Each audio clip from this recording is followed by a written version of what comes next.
In the heart of France, a tiny village called Domremy nestled amidst rolling hills. This picturesque village, with its thatched roof houses and cobblestone streets, seemed like a place where time stood still. It was a simple life for young Joan, born in 1412. She grew up surrounded by the beauty of nature and the warmth of her close-knit community. Days were filled with chores and tending sheep, her world as small as the village itself. But Joan was different. While other children played, Joan often found herself lost in thought, dreaming of something greater. Deeply religious, she saw visions, heard voices. These were not mere figments of her imagination, but profound experiences that shaped her beliefs and actions. Angels and saints spoke to her, guiding her young heart. They brought messages of hope and courage, urging her to listen and act. At 13, the visions intensified.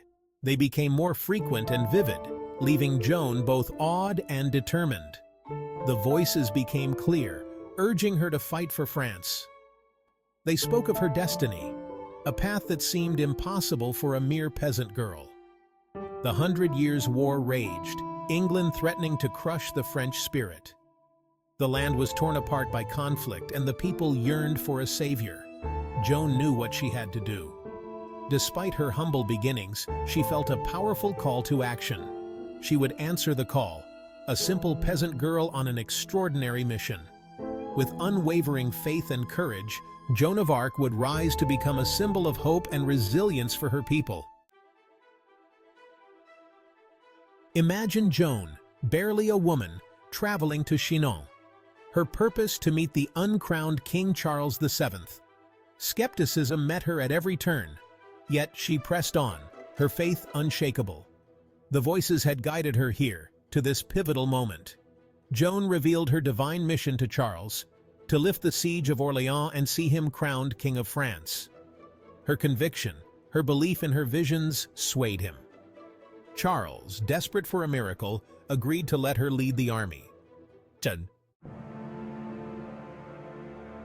Orléans, a city on the brink. English forces surrounded it, cutting off supplies. Hope dwindled with each passing day. Then Joan arrived, clad in shining armor, a banner of faith held high. Her presence electrified the French troops. They saw in her not a girl, but a warrior, a saint. The siege lasted 7 months. Joan, fearless and unwavering, rallied the French. She led charges, planned strategies, her courage inspiring her countrymen. Finally, on May 8, 1429, the siege was broken. Orléans was free. Joan of Arc, the Maid of Orléans, had triumphed. Victory at Orléans was just the beginning.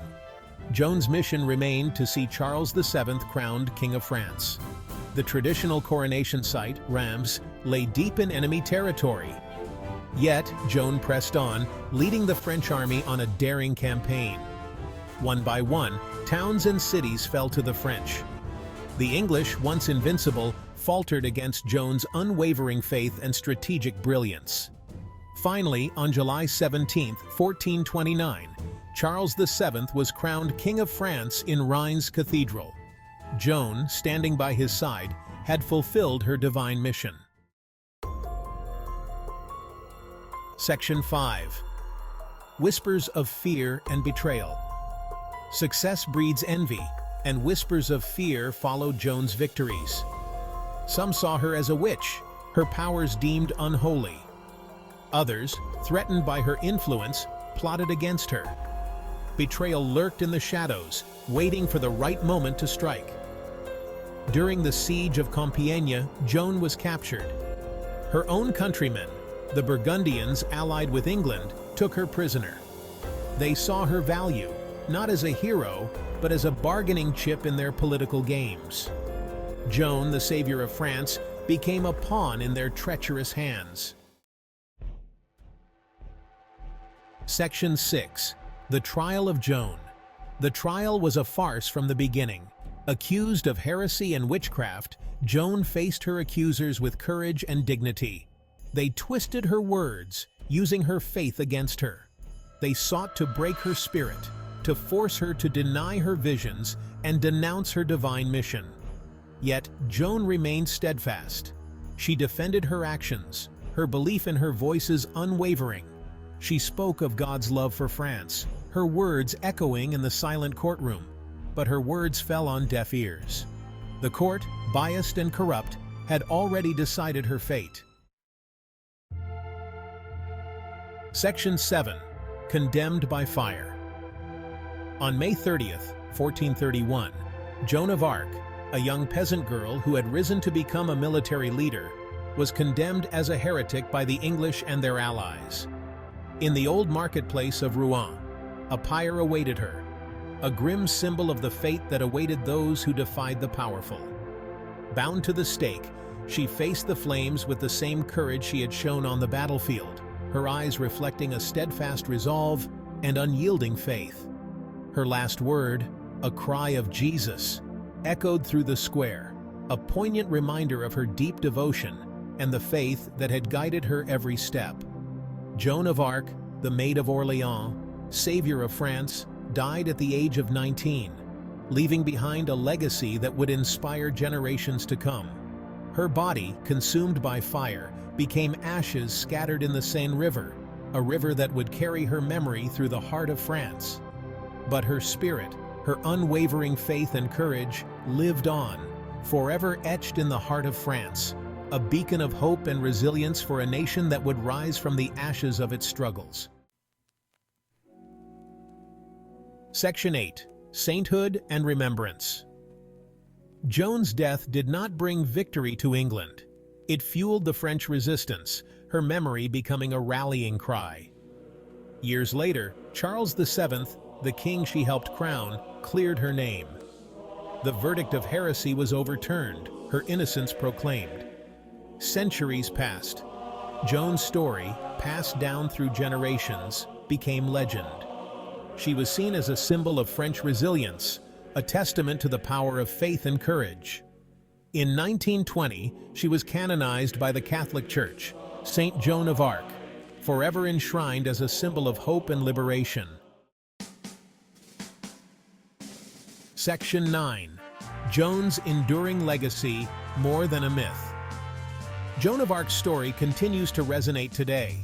She represents the power of one person to make a difference, no matter how humble their beginnings. She is an inspiration to those who fight for what they believe in, even in the face of overwhelming odds. Her story reminds us that courage is not the absence of fear, but the willingness to act despite it. Joan's legacy transcends time and place. She is a universal symbol of hope, a reminder that even the smallest voice can change the course of history. Section 10. Joan of Arc in popular culture. From books and films to paintings and sculptures, Joan of Arc's story has been told and retold countless times. Her life, filled with bravery and mysticism, has captured the imagination of people across the globe. Whether through the lens of cinema, the pages of literature, or the strokes of a painter's brush, her legacy continues to be a source of inspiration and fascination. Each generation finds new meaning in her life, her image evolving with the times. From the medieval era to the modern day, Joan of Arc's story has been adapted to reflect the values and struggles of each period.